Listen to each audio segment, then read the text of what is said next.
journey, following the Lord, where God illumines every step we take. Amen. There are times when circumstances make perfect sense to us as we try to understand each move He takes. When the path grows deep and our questions have no answers, turn to Him.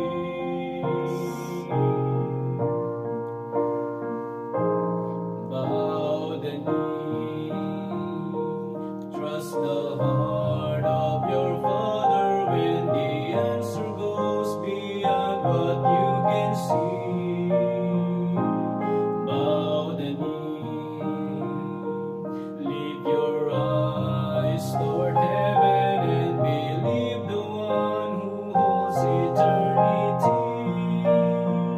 And when you don't understand the purpose of His plan, in the presence of the King, bow the knee.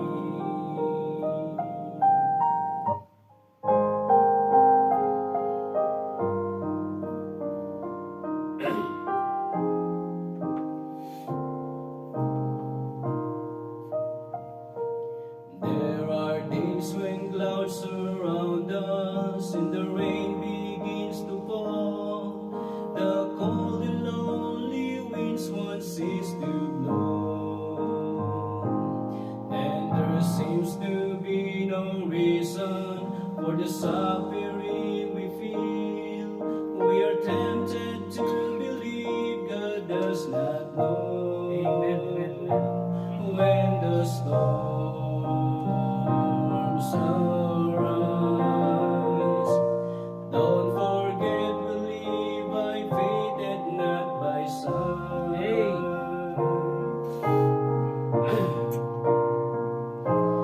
Bow the knee, trust the heart of your Father when the answer goes beyond what you can see. Bow the knee, lift your eyes toward heaven and believe the one who holds eternity. And when you don't understand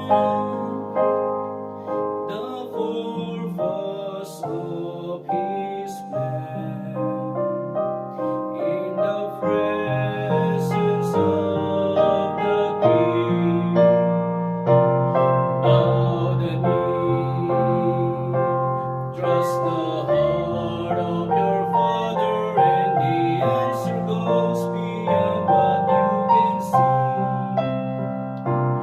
Bow the knee, lift your eyes toward heaven and believe the one who holds eternity. And when you don't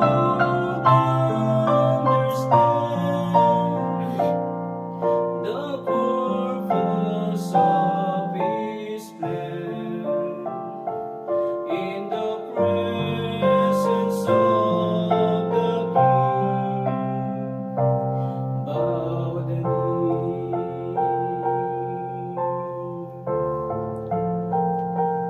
Bow the knee.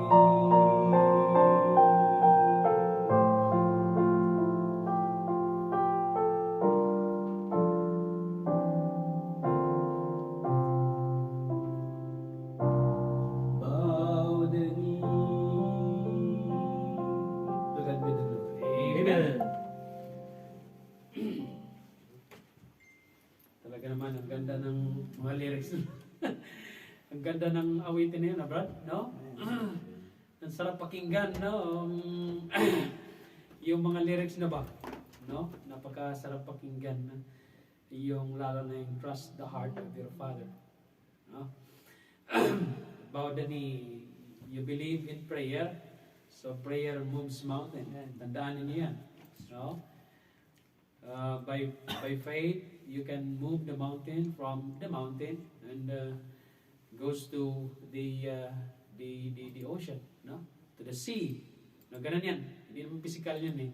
It just emphasizing the gratefulness or the great faith that we can have, even if it is seed of a mustard like, ay talagang makikita mo yung kapangyarihan ng Panginoon. Amen. Amen. Salamat sa Panginoon, Brad, for that beautiful song. Purihin ang Diyos. Amen. Okay. Tayo po ay tumayo at tayo ay magbasa ng salita ng Panginoon, mga kapatid. Let's open the Bible in the book of Matthew chapter 13 verses 1 to Matthew chapter 13 verses 1 to asan ba yan? 1 to 23. Right. Basa tayo ng salita, mga kapatid.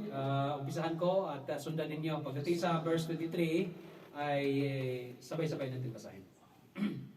Amen? Say amen pag nandiyan na kayo. Amen. Jesus tells the parables of the four soils. Sabi dito sa verse 1, the same day went Jesus out of the house and sat by the seaside.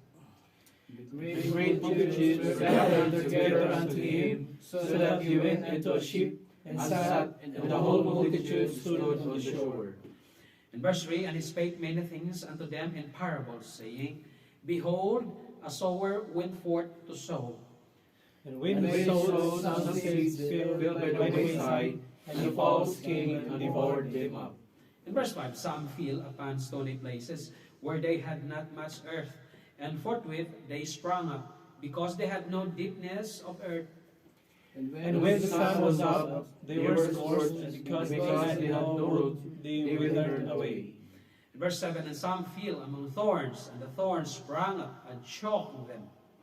But other fell into good ground, and brought forth fruit, some 100-fold, some 60-fold, some 30-fold. In verse 9, who hath ears to hear, let him hear. The disciples came and said unto him, Why speakest thou unto them a parable? Verse 11, he answered and said unto them, Because it is given unto you to know the mysteries of the kingdom of heaven, but to them it is not given. For whosoever hath, to him shall be given, and he shall have more abundance. But whosoever hath not, from him shall be taken away even that he hath. Therefore speak I to them in parables, because they seeing see not, and hearing they hear not, neither do they understand. And in them is fulfilled the prophecy of Isaiah, which says, By hearing ye shall hear, and shall not understand, and seeing ye shall see, and shall not perceive. For this people's heart is waxed gross, and their ears are dull of hearing, and their eyes they have closed, lest at any time they should see with their eyes, and hear with their ears, and should understand with their heart, and should be converted, and I should heal them. But blessed are your eyes, for they see, and your ears, for they hear. For verily I say unto you, that many prophets and righteous men have desired to see those things which ye see, and have not seen them, and to hear those things which ye hear, and have not heard them. Here they bore the parables of the sower. When anyone heareth the word of the kingdom, and understandeth it not, then cometh the wicked one, and catcheth away that which was sown in his heart. This is he which receiveth seed by the wayside. But he that received the seed into his holy places, the same is that he heareth the word, and with joy receiveth it. And verse 21. Yet hath he not root in himself, but dureth for a while, for in tribulation or persecution ariseth, because of the word, by and by he is offended. He also that received seed among the thorns, the seed that hear the word, and the hearer hears the word, and the deceitfulness of riches choke the word, and they become unfruitful. Sabay-sabay.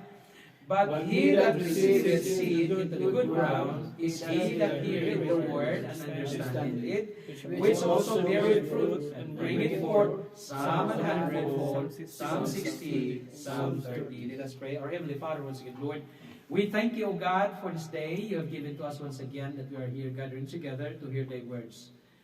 O God, we are asking to forgive us, O Lord, from all our sins, and cleanse us, O Father, from all unrighteousness, and sanctify us through thy words. We are praying through the Holy Spirit that you will guide us, O God, to understand thy words. O Father, today give us victory. Help us, O Lord, to live in according to thy will, that we may be faithful unto you, O God. Bless thy words, bless our worship today. In all these things we thank you, and we praise your name, in the name of Jesus Christ, our Lord and personal Savior. Amen and amen. Pwede na po kayo umupo, mga kapatid. The parable of the sower. Pwede din sabihin natin the parable of the sower. This is the first time mentioned the word parables in the entire Bible. I am sorry, in the New Testament. In the Old Testament, mayroon ng mga parables. But in the New Testament, by the Lord Jesus Christ Himself, this is the first time mentioned the word parables in the Bible, in the New Testament. And in this point of time, the Lord Jesus Christ is speaking a parable. What does parable meaning? What does parable means? A parable, it is an earthly story with heavenly meaning. Amen. Isang usapin na makamundo, mga kapatid, based on a certain thing, based on a certain realm or realidad sa buhay ng isang tao with a heavenly meaning. The purpose of this is that the Lord Jesus Christ is talking about parable in order for a person who is ready to hear, he may understand. That is why makikita ninyo na lagi niya sinasabi, yung mga may tainga, let him hear and understand. Kasi lahat ng mga tao hindi nakakaunawa. Ang nakakaunawa lamang, yung mga tao na handang umunawa. Yan eh. Ang mga tao, nakakaunawa man yung mga yan, pero ayaw lang unawain. Yan ang tinatawag na, nakakita naman yan, pero bulag. Nakarinig naman yan, pero bingig. Bakit? Kasi in the first place, puso na mismo nila nagsabi that they don't want to hear it. They don't want to live with it. They didn't want to accept, kung ano ang tinuturo ni Jesucristo. Salamat sa Panginoon, mapalad ang mga tao katulad natin when the parables is speak unto us, ay naunawaan natin. Bakit? Kasi tayo mismo gusto nating unawain. Yan! Ganyan yan! Pag hindi maunawaan ng isang tao, don't tell me, itong tao ito ay bubo. Naunawaan niya yan. Ayaw lang may ipasok sa puso. Okay? May mga ganyan. May mga ganyan tao. Naku, pag maunawaan ko yung sinabi ng pastor, naku, maligtas ako. Makapag-tithes pa ako. Mabawasan ang kita ko. May mga dahilan ganyan. Naku, pag ako'y mapunta dyan, naku, wag na pastor. Okay na ako dito. Sa simba-simba ng Ribolto. Baka mamaya pag nandyan ako, mawala pang aking bisyo dyan. Daming bawal dyan. May nakakarinig kayo ng mga ganyan. Sinasabi, abay, gusto pa niya ang bisyo niya kaysa mapunta ng langit. Di ba? Parables. Alright? The purpose of it is for the people ready to understand. Hear and understand the parable of the sower or the parable of the soil. Okay? Dito sa event ito, sa context na ito, mga kapatid, there are four elements in here. All right? There are four things na binanggit dito. The sower, may apat na binanggit dito. Una, ang sower. Pangalawa, ang seeds. Alright? Kasi nagtanim siya, nakasik siya. Tama? And then the soil, and the last one is the fruits. Okay. The sower means God who sowed the seeds. And nowadays, brethren, ay ang Panginoon gumagamit. Even in the Old Testament and the New Testament, God uses preachers, pastors, apostles, and disciples to sow the seeds. Am I correct? Amen. Amen? Ganun yun. So there is a sower of the seeds. Kaya nga, ang ibig sabihin ay ang parabulong ito ay isang magsasaka na may naghasik, na magsasaka na naghasik ng binhi. And the seeds, brethren, ay the Word of God. Alright? The seeds is the Word of God. Wala na iba. And the sowers, brethren, is the world, ang mundo, or the husbandry of God, yung sakahan niya, or the people. The heart of the people. Amen? Yan ang soil. And then the fruits. The fruits is the yield, kung tawagin. The harvest of a farmer. Tama? Or the outcome ng mga paghirap mo, toiling mo here every day, no, para maging maayos yung sakahan mo. Tama? Now, here comes the mother.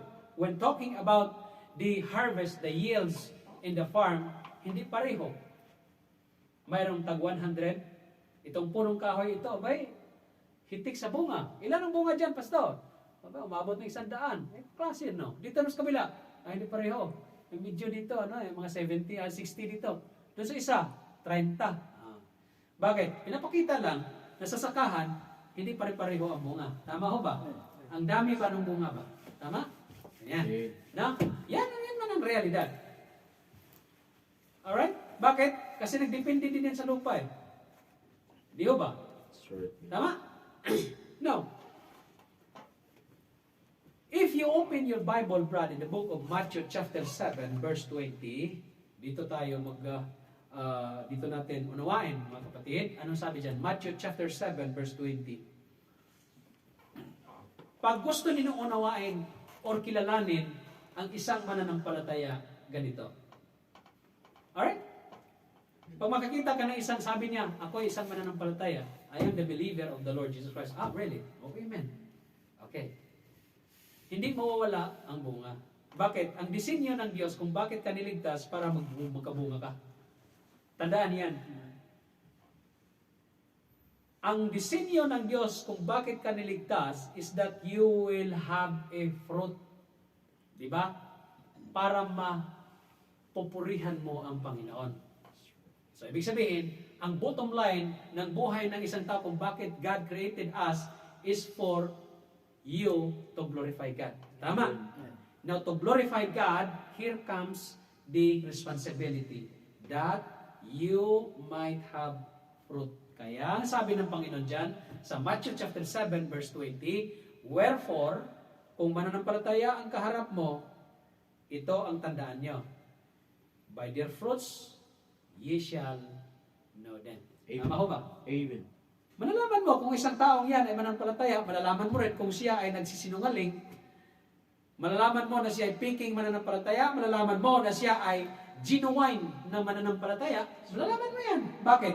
Because by their fruits, ye shall know them. Amen. Makikilala mo eh. Because out of the abundance of your heart, the mouth speaketh. Kung talagang mananampalataya ka, magmamanifest yan sa mga sinasabi mo, sa mga kinikilos mo, and it is called your testimony before others. Tama ho ba? That's right.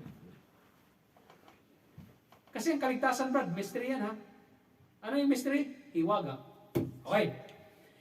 In John chapter 15 verse 8, anong sabi doon, Brad? So, nagbunga ka. Yan ang desisyon ng Diyos. Yan ang desisyon ng Diyos sa'yo para magbunga ka. Bakit? Ang sabi dyan sa 15 verse 8 ng John, herein is my Father glorified. Sa ganitong paraan, ang Ama ng Diyos, God the Father, ay mapapurihan mo sa buhay mo. Ano? Paano? That ye bear much fruit, so shall ye be my disciples. Kung talagang mananampalataya ka, kapatid, disipulo ka ng Diyos, do not tell me na sa buhay mo wala kang transformation. Yan ang bunga mo. Pag may transformation ka kapatid, madali na lang makaakay ng kaluluwa eh. Bakit? Pag nakita ang testimony mo, magtatanong yan eh, Kristiyano ka? Amen. At pag magkaroon ka na ng soul winning, mabilis na lang. Madali na lang. Bakit? You bear the testimony of the Lord Jesus Christ. Amen. Nakita ninyo? Sure. Ang bunga mo kapatid, hindi po mawawala kung sinasabi mong ikay ligtas. Maraming tao magsasabing siya ay ligtas, pero look at what fruits they have. Tama? Amen. Kasi gusto mong purihin ng Panginoon, magbunga ka naman.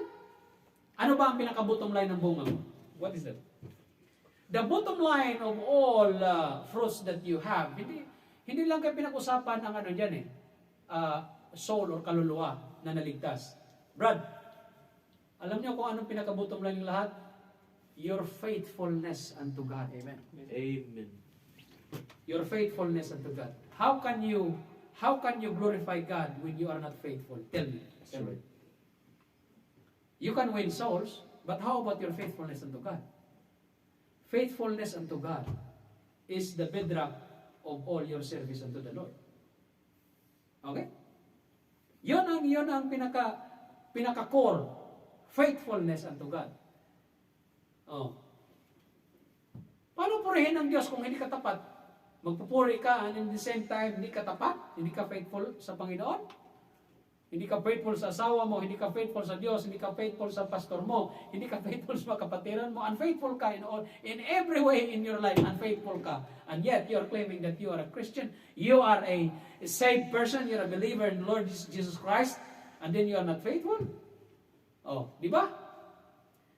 In John chapter 15, verse 16, anong sinabi dyan? Sa 16, mga kapatid, Ye have not chosen me, but I have chosen you. Amen.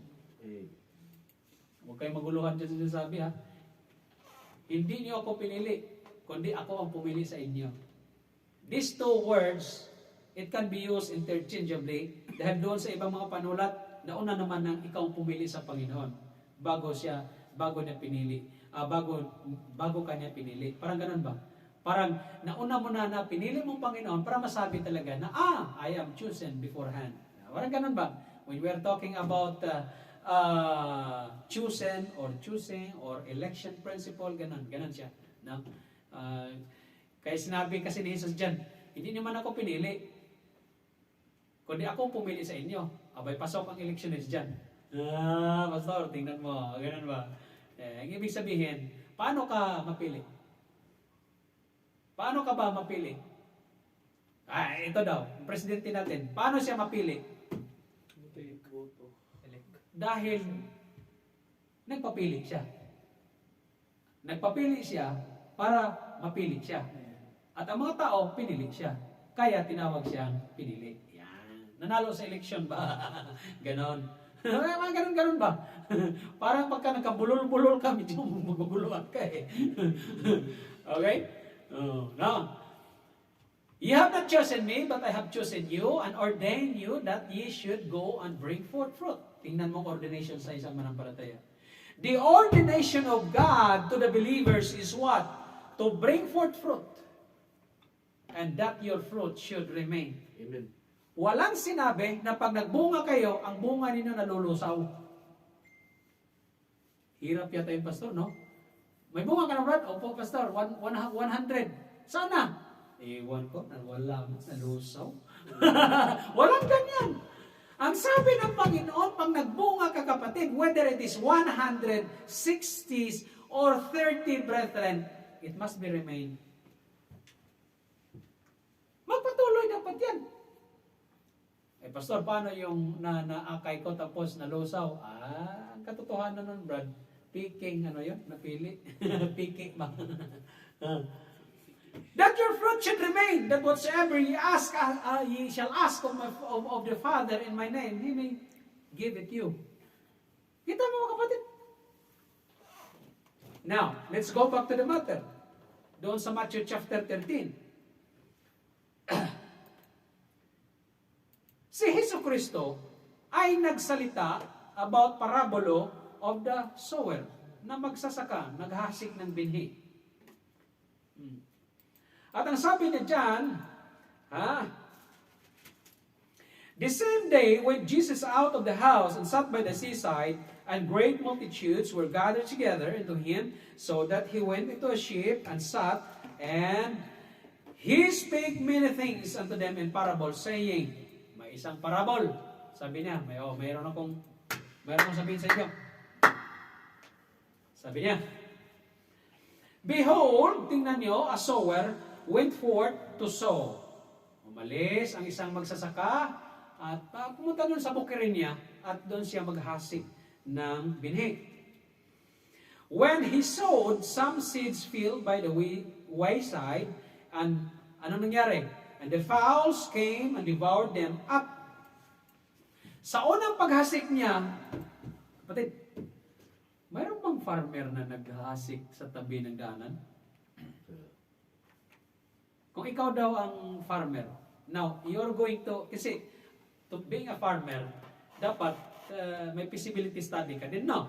Di ba ganun man mga magsasaka? May feasibility study yan. Pag dito ako magtanim, ano kaya ang harvest? Di ba? Brad, pag magtanim kayo ng mga pananim sa tabi ng kalsada, daming kawatan, Brad. Isang ganun lang yan, no?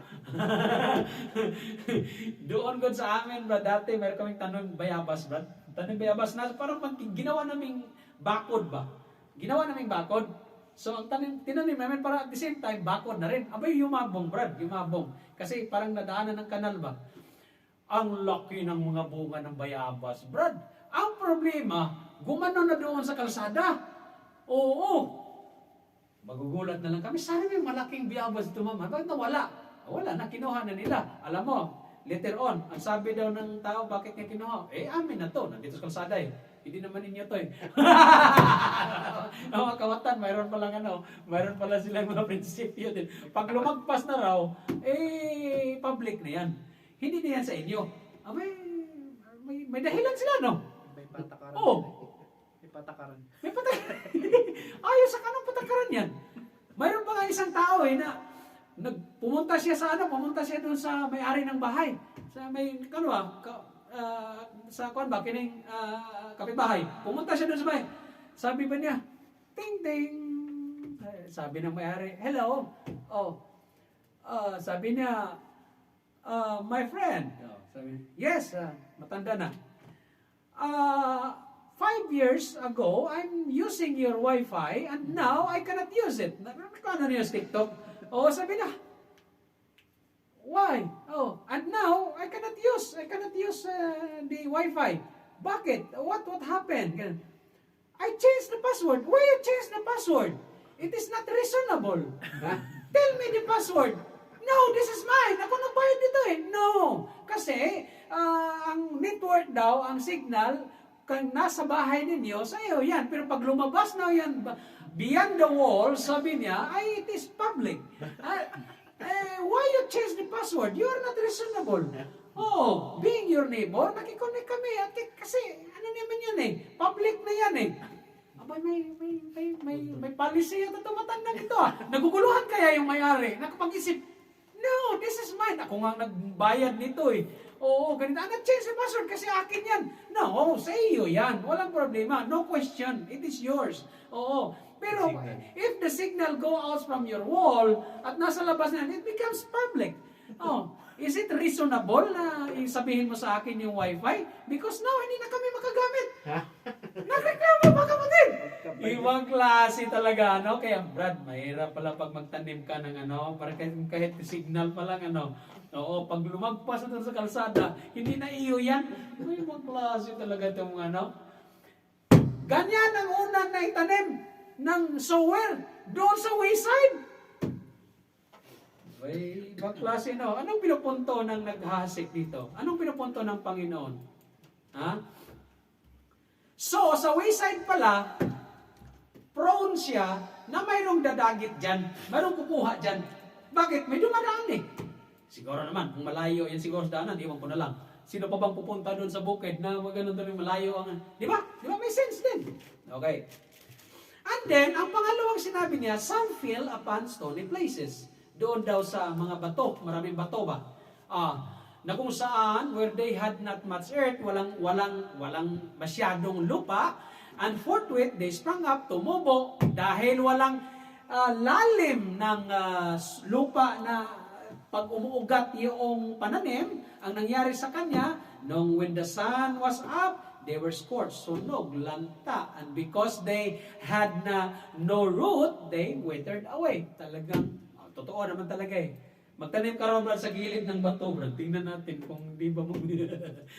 Kasi walang lupa nga eh. Oh, pero sa TikTok, brad, may nakita ako, isang bato, brad.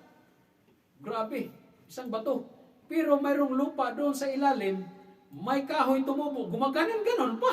Allah, ganon-ganon. Oh. Tapos ginamit na, ay, kahit may struggle ang buhay mo, makahanap ka rin ng paraan talaga makalabas. Tingnan mo. Talaga naman ang mga tao, talaga kita ng picture, no? No, may mga ganun ba? It doesn't make sense. Now, so, sabi niya, mayroong napunta doon nalahulog doon sa bato. Sino ba namang magtatanim o nandoon sa bato ba naman nilagay? Oo. Pero, ang ibig sabihin yan, may mga binhi na nalaglag doon. No? Ganon. Whether sadyain or hindi, ganun lang naman ba? Gusto lang ipaliwanag ng Panginoon na mayroong mga binhi na hulog doon sa mga lugar na yun. Alright? Now, and some fell among thorns. Sa mga maraming tinik. Pag tinik, brad, talo ang walang tinik. Talo ang walang tinik. Kahit paanong usapin.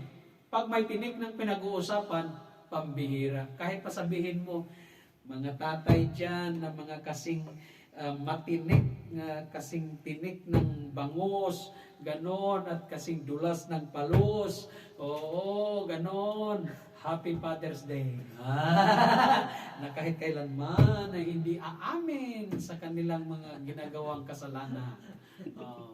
Ibang klase. So, ibig sabihin mga kapatid, yung tinik talaga, hindi mabuti. No? Diba? Hindi mabuti. Hawakan mo rin bantol. Yung sa akin ng Bisaya, mayroong isda, brad, na pag kala mo mukhang pero grabing tinik, pagkadaming tinik, pag nahawakan mo, brad, iwan ko lang. Talagang abot dito sa kilikili ang sakit eh. Oo, bantol ang tawag niya sa amin. Iwan ko lang Tagalog, anong tawag yan? Oo. Grabe yan. Oo. Ngayon, sabi ng Panginoon, doon sa may tinik, maraming tinik, ang nangyayari kasi kapatid, nung itinanim ang binhi doon sa maraming tinik, mga kapatid, tumubo siya. Ang mga tinik na ibang mga tinik doon na mga tanim na may tinik, na chok. Sino chok? Alam niyo yung chok? Ibig sabihin ng chok? Nasakal. Nakuan ba? Kung tubo ng plumbing ang pinag-usapan natin, pag na-chok, na-clog up ba? Hindi mag-drain ang tubig, tama? Barado. Baha. Katulad kagabi, bumaha. Bumaha dyan sa labas, nalinisan tuloy. Oo. So, ganun na ibig sabihin. Pag mag-chok, drain, hindi maka-drain, ay wala talaga. Mamaya, paliwanag natin. So, ganun siya. And then, katapusan, mayroon talagang nalaglag doon. May nahasik doon sa matabang lupa. Siguro, tabi ito ng ilog. Alam mo, ang mga mais doon sa amin, pag tabi ng ilog, bro, ang lalaki ng mga bro. Ang lalaki ng mga mais talaga. Grabe. Tabi ng ilog. Kasi ang buhangin, bro, yung niya, ibang klase talaga. Malambot, ganito, ganyan. Kaya yung mga pananim na malapit sa katubigan talaga, biblical yan. Talagang mataba. Di ba? Just like a tree that planted by the water, so I shall not be moved. Ganun man yun. Pag ang mga kahoy na malapit sa katubigan, tabayan. Matabayan mga batid. So, yun ang nangyari. Mayroong 3 klaseng lupa, o 4 na klaseng lupa, na naghahasik ang magsasaka. Una, wayside. Pangalawa, stony places. Pangatlo, doon sa may mga thorny places, and then good ground. Sa 4 na yan, mga kapatid, pag inaral natin ang katuroang yan, ang parabolo na yan, may mga factor dyan na sinabi natin kanina. May mga factor. Pag nagtanim ka, may mga factor palagi. Alright? May bad factors, may good factors. Now, if we are talking about husbandry, or we are talking about the field, kung saan nagtatanim or nagtanim ang isang magsasaka. Now, if we are going to talk about spirituality, mamaya may paliwanag natin, mayroon talagang nag-aalaga dyan. Alright? May nag-aalaga ang magsasaka. At ang sower dito ay ang Diyos. Tama ho ba? So ngayon, ang sabi ng Diyos dun sa verse 9, who hath ears to hear, let him hear.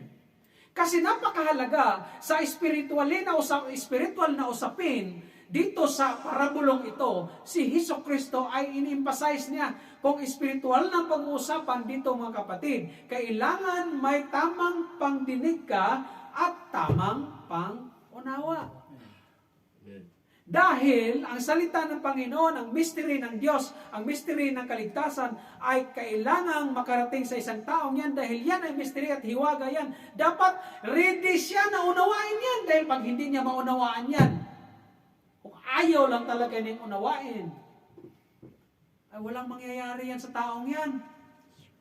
Kaya nga sabi ni Hesus Kristo, who hath an ear, ears to hear, let him hear.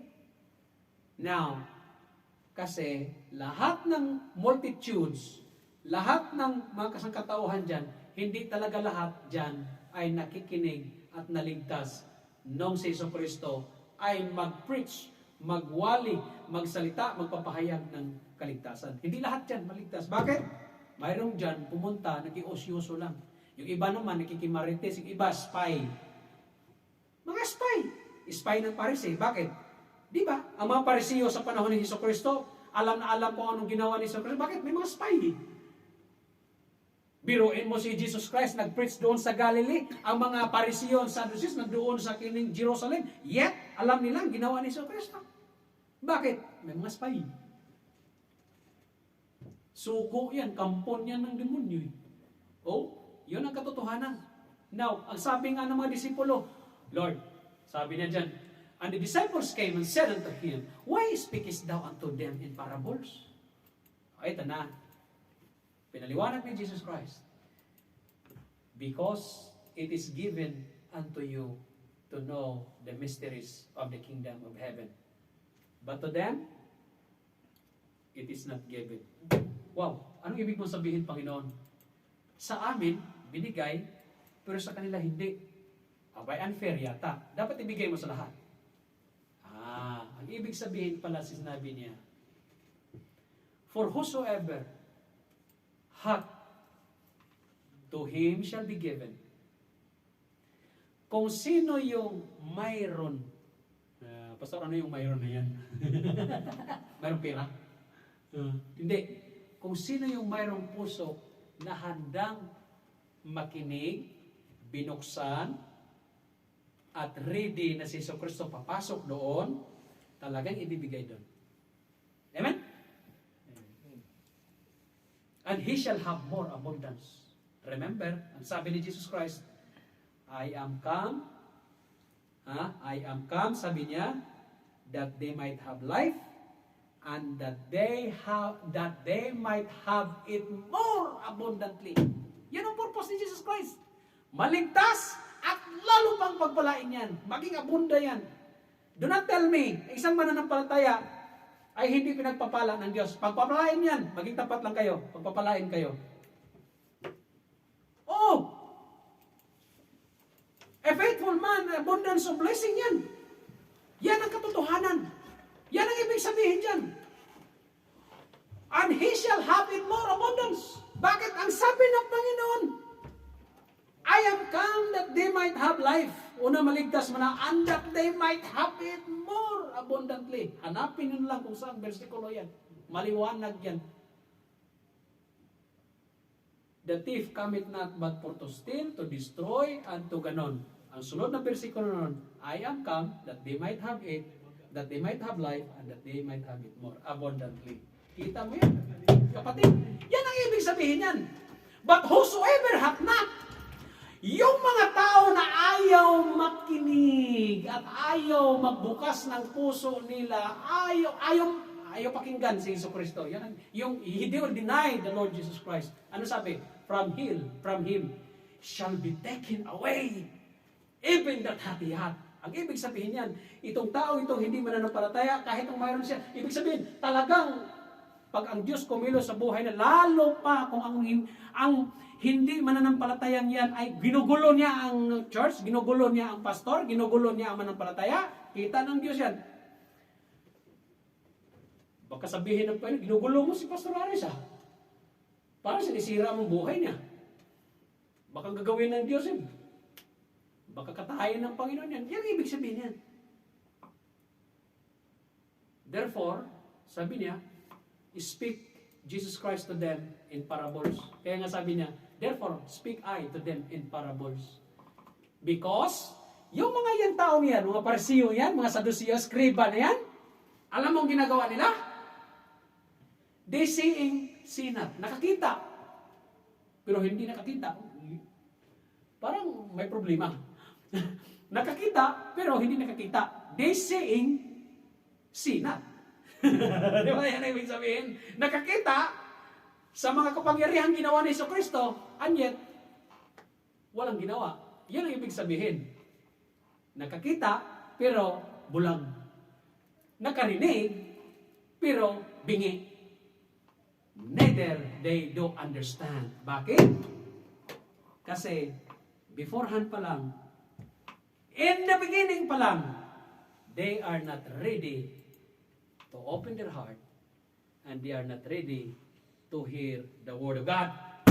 Tama? Dahil yan ang sinasabi doon sa Book of Isaiah, chapter 6, verse 9 to 10. Ang sabi doon,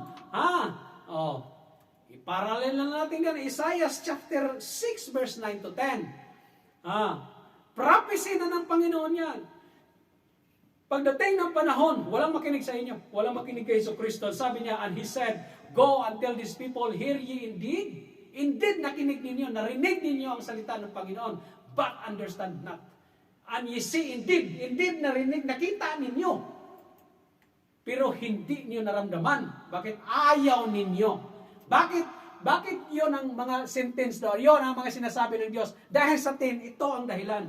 Make the heart of these people fat and make their ears heavy and shut their eyes, lest they see with their eyes and hear with their ears and understand with their heart and convert and be healed. Baka maligtas pa itong mga ito Patigasin mo ang puso ng mga yan. Bakit? Then I said, Lord, how long? And He answered, until the cities be wasted, wasted without inhabitant, and the houses without man, and the land be utterly desolate. Brethren, sinabi ng the Old Testament, Isaiah 700 years ago, Isaiah prophesied that when the Lord come and speak and preach about the Word of God, walang makinig kahit nakikita na. Yan ang mahirap. Balik tayo doon, Brad, sa Matthew chapter 13. Sabi nila, therefore, I speak to them in parables. In verse 14, ano sinabi dyan? In verse 15, Brad.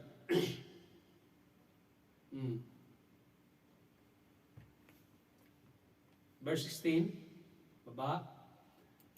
Kaya sabi ni Jesus Christ, mapalad kayo. Katulad natin ngayon. Amen. Mapalad kayo. Brother Silver, Brother Ryan, Brother Limwell, Brother Franco, Brother Alan, Brother Rick, Brother me. Blessed are we. Blessed are you. Bakit? May tainga kayo, pero pinakinggan ninyo. Amen. Kasi alam niyo ang katotohanan, kung si Jesucristo yan. Si Jesucristo ang salita, di ba? Kasi alam niyo ang katotohanan. Yan ang ibig sabihin ng, for verily I say unto you. Kasi alam niyo ang katotohanan, sinabi ko sa inyo, maraming mga propeta at mga matuwid na tao ninanais na makita ang mga bagay na kung ano nakita niyo. Kasi sa panahon ng Old Testament, mga kapatid, hanggang prophet lang meron sila na ang Diyos magbigay ng mensahe sa magitan ng propeta. Hindi katulad sa panahon ni Jesucristo, nakita nila ang Diyos. At mayroong parabol. At mayroong mga kapangyarihang ginawa. Kita niyo? Ang patay, binuhay ni Jesucristo.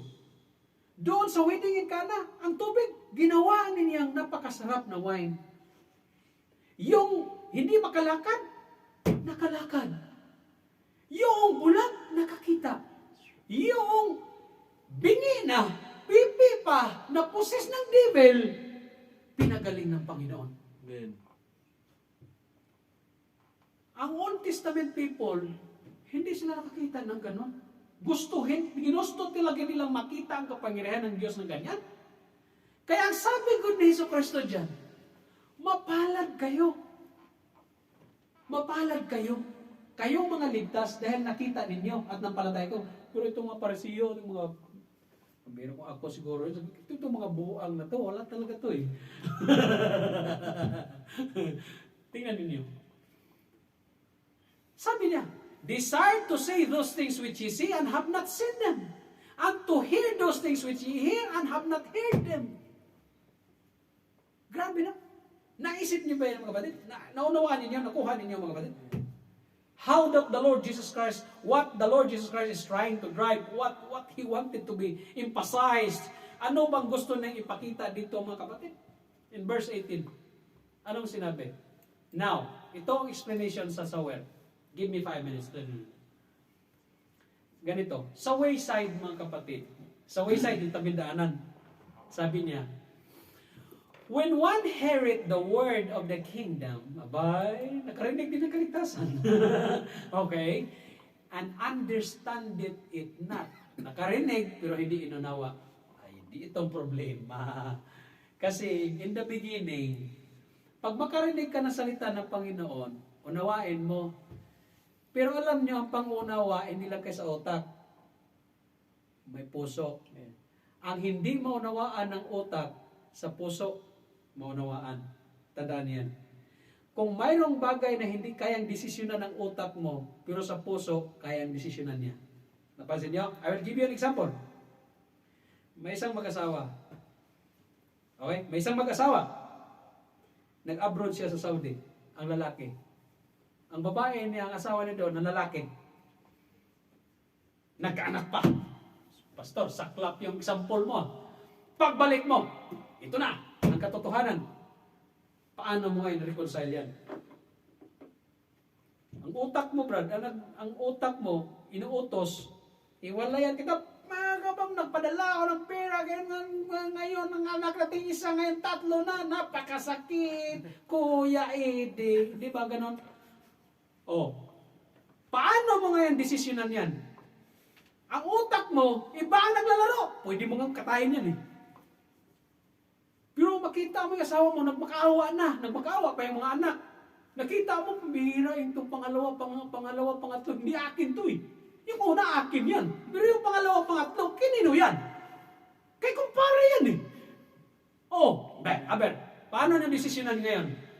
Ang utak mo rin, hindi kayang desisyonan ng utak yan. Katayin mo pa yan eh. Pero pag ang puso ang magdesisyon, Brad, wala kang magawa.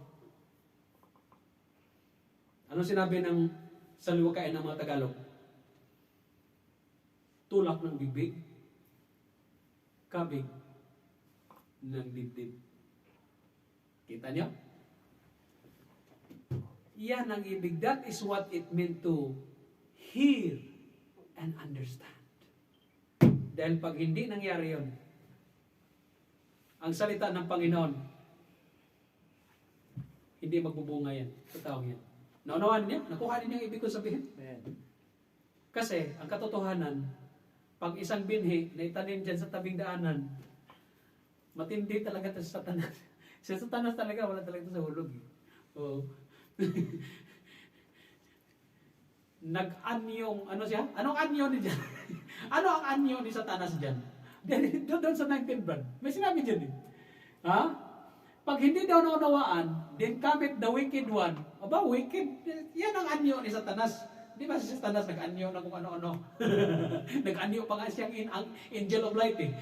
Then sabi niya, and catcheth away that which was sown in his heart. This is he which received seed by the wayside. Grabe. Talaga to si Satanas. Wala talaga tong taong ito eh. Oh. Naunawaan ninyo? So mayroong bad factors if we are talking about sowing seeds, tapos sa pagtatanim mo ng binhi, pagka mga bad na mga elemento dyan, ay walang mangyayari sa tinanim mo, kapatid. Tama? Walang mangyayari. Bakit? Andiyan sa Satanas eh. Prone kasi yan pag tabing daanan eh. Now, in verse 20, but he that receiveth the seed into stony places, doon sa mga bato. Ito naman ito. Ito yung nakarinig ng salita ng Panginoon, abay sa sarap ng pakiramdam niya. Sa sarap ng pakiramdam niya, Brad. Sa katuwaan niya. Siyempre, salita ng Panginoon eh. Oh, ganito ganyan. Abay, tinanggap niya. Tinanggap ha? Tinanggap ang salita ng Panginoon ha? Pero, wala naman siyang gamot. Walang ugat ba? Gamot sa Bisaya. Pero ugat yan sa Tagalog. Wala naman siyang ugat. Bakit? Maraming bato eh. Kunti lang ang lupa eh. So ito yung panahon na ang itong binhi na ito, pagdating ng panahon, along the way, siyempre ang binhi, kapatid, may 3 months yan eh, bago magbunga eh. Kung mais yan eh. Ang problema doon sa may bato. So ang nangyari sa kanya, abay, pag nung dumating ng araw eh, nalaya siya eh. Bakit? Wala ngang ugat. Hindi umugat ng husto ba? So may bad factors doon. You see, ang mga bad factors na yan, sugo man, kampon man na demonyo. Yun ang ibig sabihin dyan eh. We are talking here spiritual life. We are talking spirituality. Alam naman natin na pag sa Panginoon tayo, mayroon talagang sugo ng kampo ng demonyo dyan. Oo, para guluhin ka. So ano nangyari? For when the tribulation, baba Brad, or persecution ariseth because of the word, by and by, he is offended. Lord, grabe. Mga kapatid, alam niyo ang persecution ninyo? Ang unang mag-persecute ninyo sa buhay niyo, pamilya niyo. Tandaan niyo yan. Tama? Pag naligtas kayo, ang unang mag-persecute sa iyo, pamilya niyo. Sunod yung mga tao sa labas. Mga kaibigan mo. Bihira ka, punta ka lang ng Saudi, ligtas ka na, hindi mo na kami pinapainom. Paano na tayo? Mura, si Ogie Alcacid, paano na tayo? At kung mawawala ka, mambihiraw. Nawala ng barkada nating isa, Brad, si Brother Alan, napunta ng Saudi. Pagdating dito sa Pilipinas ulit, hindi na kami makainom doon sa Juan, Brad. Parang ganun. Ano yan sa'yo? Word kaya ta? Parang ganun ba? Magagalit man ang mga Juan sa'yo. Mawawala ang mga kaibigan mo. Hindi ka nang painom, hindi ka nang pasigrilyo. Hindi ka na madala doon sa patay sindi. Ano na? Di galit talaga siya sa'yo. Ngayon, kung hindi tama ang panampalataya meron ka, mabalik ka talaga doon. Nakita mo, brother? Mabalik ka doon. Bakit? Unang-una, ang salita ng Panginoon, narinig lang ng manampalataya, yung kala mo manampalataya, pero hindi inuunawa. Kita niyo?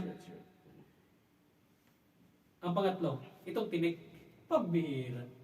Ang katinikan, mga kapatid, sabi ng Panginoon, itong nakarinig ng Diyos, nakarinig ng salita ng Panginoon, pero ang care of this world, ang mga bagay dito sa mundo, yung deceitfulness, yung deceitful meaning daya ba? Daya. Nadadaya ba? Yung mga kadayaan dito sa mundo ba? Ang deceitfulness of the riches, alam mga kapatid, yung kayamanan dinadaya kayo ng kala ninyo. Pag hindi mo nagamit sa Panginoon yan, nadaya ka. Kasi kayang ibigay ni Satanas yan sa iyo para lang malayo ka sa Diyos. Tandaan yan. Yan ang sabi niya, na-deceive ka.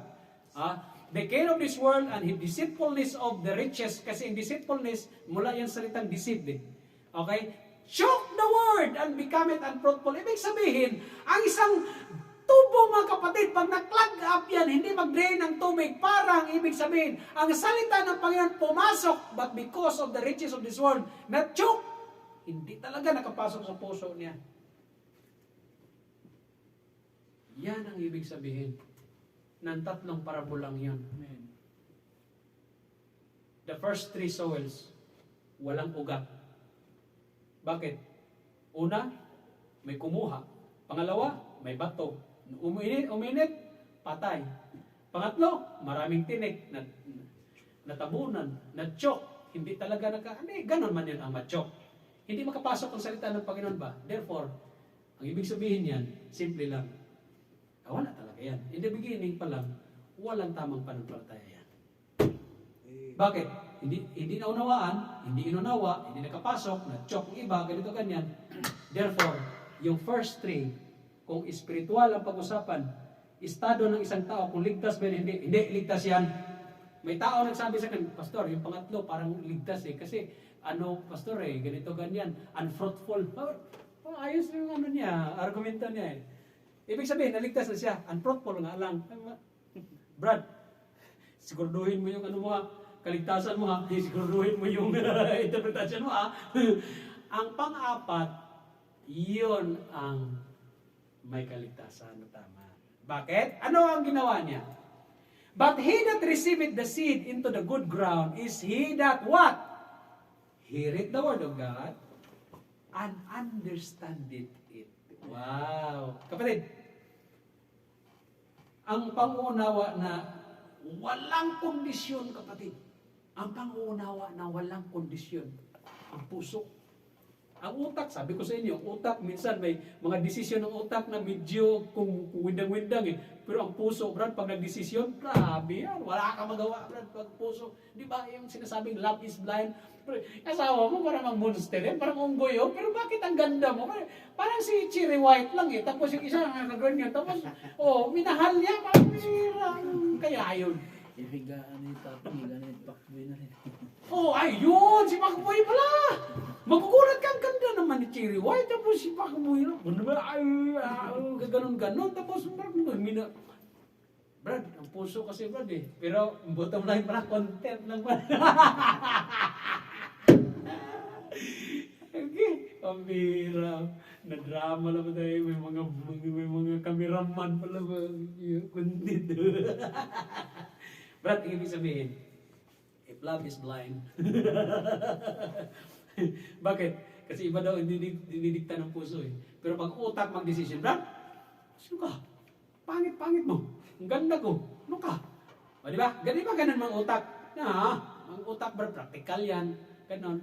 Pero ang puso, Brad, pag yan ang umibig, patay ka dyan. Oo. Ganun yun. Kahit hindi kaya, bakit ganun man? Nangyayari yan sa inyo. Nangyayari din sa akin. Nangyayari sa ating lahat yan. That's right. Alright? Narinig? Inuunawa? Hindi na-choke? Pumasok sa puso? Ang sabi pa naman doon sa sa Book of Romans chapter 10, verse 9 natin, that if thou shalt confess with thy mouth, the Lord Jesus, and shalt believe in thine heart. Puso, Brad, may usapan. Hindi man believe in thine mind or in your brain. Walang sinabi ganyan. In thy heart ang pinag-usapan, Brad. And shalt believe that God hath raised him from the dead, thou shalt be saved. Amen. Puso talaga pinag-usapan. Di ba? Puso talaga. Alright? Heart. Pagka ganyan ang nangyari, no wonder may bunga. Yung pang-unang tatlo, may bunga ba? Wala naman Bakit? Ang pang-apat, yun lang may bunga. Ang unang bunga, 100. Pangalawang bunga, 60. Pangatlo, 30. At least may bunga. Hindi man pare-pareho, pero may bunga. Ganyan man ang mananampalataya.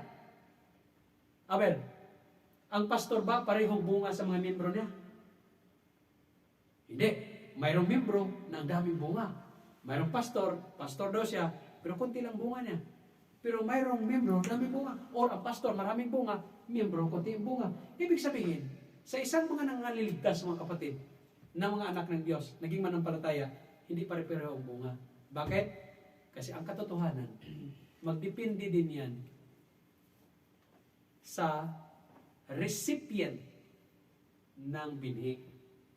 Ang tao kasi, kapatid, ginawa ng Diyos, hindi robot, tandaan ninyo. Amen.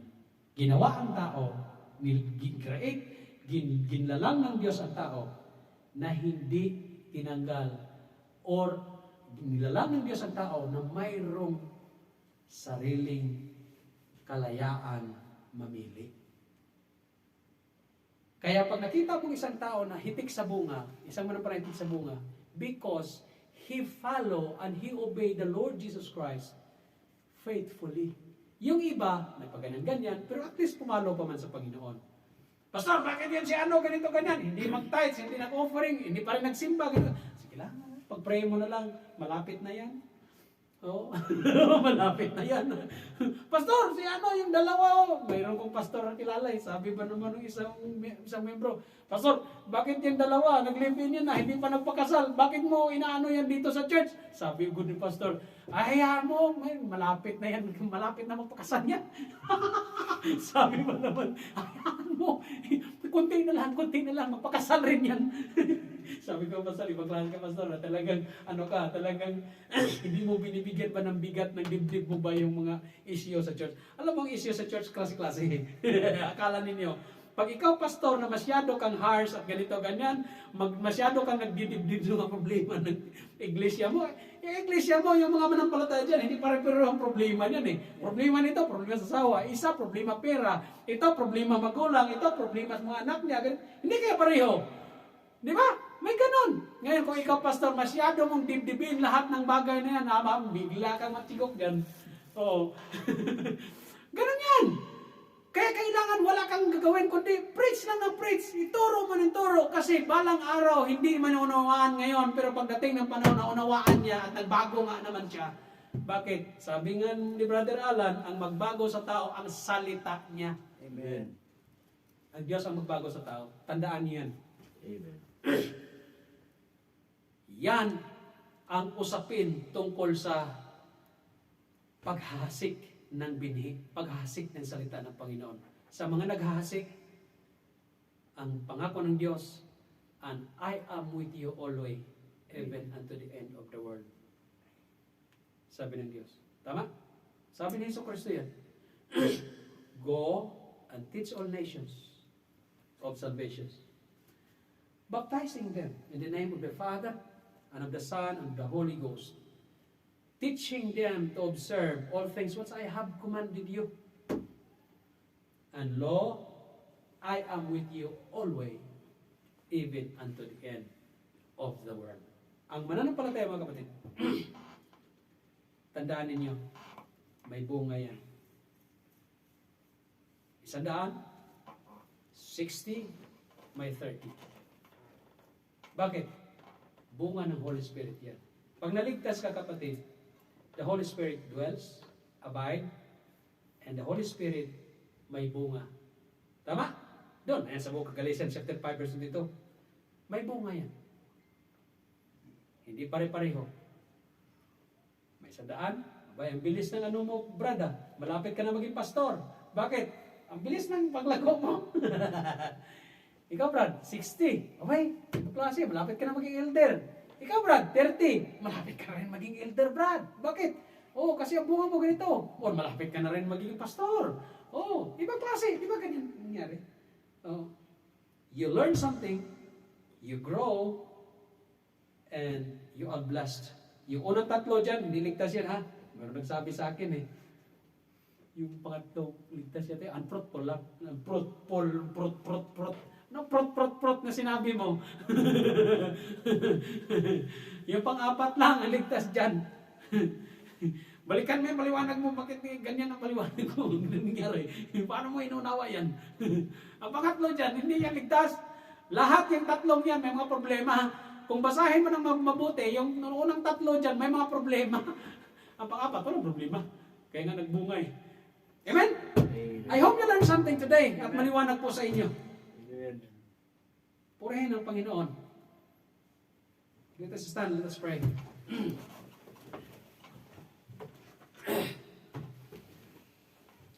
Our Heavenly Father, once again, Lord, we thank you, God, for thy words today. Salamat, Panginoon. Purihin ang iyong pangalan, O God. Uphold us always, Lord. Help us to be faithful, each and every one of us. Tulungan niyo po kami maging tapat sa inyo, O Lord. Patibayin niyo po ang aming mga pananampalataya. Guide us and protect us always. As we go through for another week, Panginoon, ingatan niyo po kami. Gabayan niyo po kami. Huwag niyong hayaan, Panginoon, na sisirain lamang kami ng kaaway. Gabayan niyo po kami at iiwas niyo po kasi minsan ng kapamakan. Bless us more, O God. Ipakita niyo po sa amin ang iyong kadakilaan. Pagpalain niyo po kami and our families. In all these things, we thank you. Purihin yung pangalan sa salita niyo sa araw ito. In the name of Jesus Christ, our Lord and personal Savior. Amen and amen.